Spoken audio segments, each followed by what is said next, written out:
Pang-araw-araw na pagninilay sa Ebanghelyo para sa Disyembre 13. Mateo, Kabanata 11, versikulo 16 hanggang 19. Ngunit ano ang maihahambing ko sa lahing ito? Sila'y katulad ng mga batang nakaupo sa plaza na sumisigaw sa kanilang mga kasama. Tinugtog namin ang plauta para sa inyo, ngunit hindi kayo sumayaw. Nagluksang kami, ngunit hindi kayo umiyak. Sapagkat dumating si Juan na tagapagbautismo na hindi kumakain at hindi umiinom, at sinasabi nila may demonyo siya.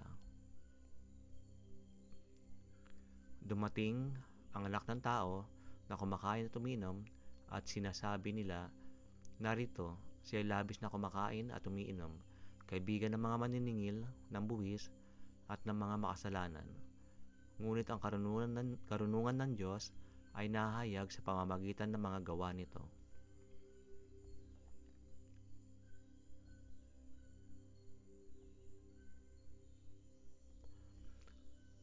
Pinapakita ni Jesus ang mga pananaw ng mga tao sa kanya at kay Juan Bautista, at kung paano ang kanilang mga reaksyon ay nagpapakita ng kanilang kawalang pag-unawa sa tunay na mensahe ng Diyos.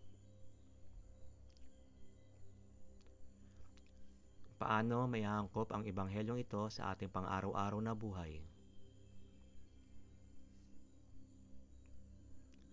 Pagkilala sa sarili at sa iba.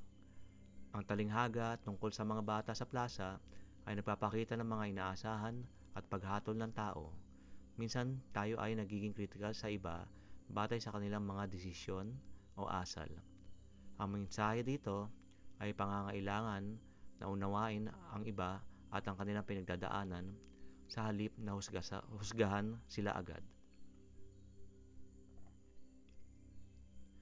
Pagtanggap sa iba't ibang tao. Pinakita ni Jesus na siya ay tinawag na kaibigan ng mga maniningil ng buwis at mga makasalanan. Ito ay nagpapakita ng kahalagan sa pagtanggap sa lahat, anuman ang kanilang estado sa buhay. Ang ating pang-araw-araw, maaari tayong maging mas open at magpatuloy sa ating pakikitungo sa iba. Pagsusuri sa mga paniniwala. Ang reaksyon ng mga tao kay Juan at kay Jesus ay naglalantad ng pagkakaiba-iba sa pananaw at paniniwala. Dapat natin suriin ang ating mga opinyon at paniniwala upang makita kung ang mga ito ay nakabatay sa katotohanan o sa preconceived notions. Pagkilala sa mensahe ng Diyos. Ang pagkakaroon ng matalinong pag-unawa sa mensahe ng Diyos ay mahalaga. Minsan hindi natin nakikita ang mga biyayang dumarating sa atin dahil sa ating inaasahan. Mahalaga ang maging bukas sa mga aral at mensahe na maaring dumating sa hindi inaasahang paraan.